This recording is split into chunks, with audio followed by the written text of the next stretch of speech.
L'incroyable histoire d'Olive Ottman, née en 1837, Olive a été captive par des Amérindiens à un âge tendre et a vécu parmi eux pendant plusieurs années. Olive et sa sœur Marianne captives par une tribu.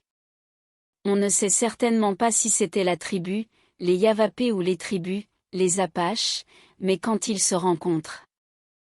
Une tribu Mojave dirigée par le chef Espanoli est arrivée au village pour effectuer un échange commercial. La fille du patron, Topeka, a été émue en voyant Olive et Marianne. Et a proposé un échange pour elle. Après le troc, Olive et Marianne ont été emmenées au village de la tribu Mojave. Là-bas, elles ont été adoptées par le chef Espanoli et traitées comme leur propre fille.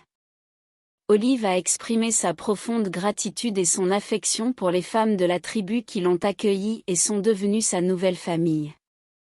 En tant que membre de la tribu Mojave, Olive et Marianne ont appris leur langue et adopté leurs coutumes et traditions. Après cet événement, Marianne est morte de faim, fruit d'une sécheresse qui a ravagé la région, tandis qu'Olive a passé les 4 années suivantes parmi les Mojaves.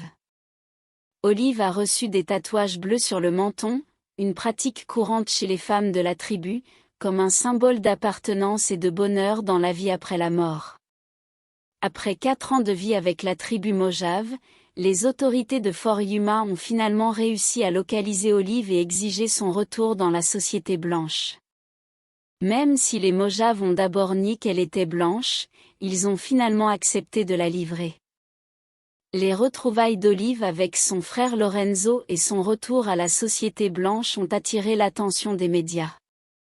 Au travers d'interviews, Olive a défendu la générosité de la tribu Mojave et a réfuté toute accusation de mauvais traitement pendant sa captivité. Son histoire a été écrite dans un livre qui leur a fourni à elle et à son frère assez d'argent pour continuer leurs études à l'Université du Pacifique. Les tatouages bleus sur le menton d'Olive l'ont transformée en une curiosité pour la société blanche.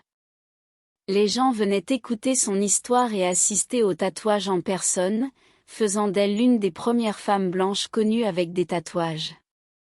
Olive a utilisé sa notoriété pour voyager aux États-Unis en donnant des conférences sur son expérience et en partageant les traditions et le mode de vie des Amérindiens. Pendant ce temps, elle a aussi plaidé pour un traitement plus équitable envers les Amérindiens. En 1865, Olive épousa John Fairchild, un éleveur de bétail et banquier, qui l'a protégée de l'attention du public. Ensemble, ils ont adopté une petite fille qu'ils appelaient Marie-Élisabeth, affectueusement surnommée Mamie. Bien qu'Olive ait vécu une vie ordinaire comme une femme blanche du Sud, elle n'a jamais complètement oublié sa culture adoptée. Bien qu'Olive ait été largement oubliée par la société blanche, son histoire a été transmise de génération en génération parmi les Amérindiens Mojaves. Olive Ottman nous a enseigné la résilience, l'importance de la famille et de la communauté et la connexion profonde avec la terre comme source de vie. Son héritage continue d'inspirer et de nous enseigner la force de l'esprit humain. Après avoir été récupérée et retournée dans la société blanche sans son consentement, Olive est devenue une personnalité publique et a parcouru les États-Unis en donnant des conférences sur son expérience et en défendant les droits des Amérindiens. Malgré sa vie de femme blanche, Olive n'a jamais oublié ni renoncé à sa culture d'adoption. Si vous avez aimé l'histoire, commentez et partagez-la.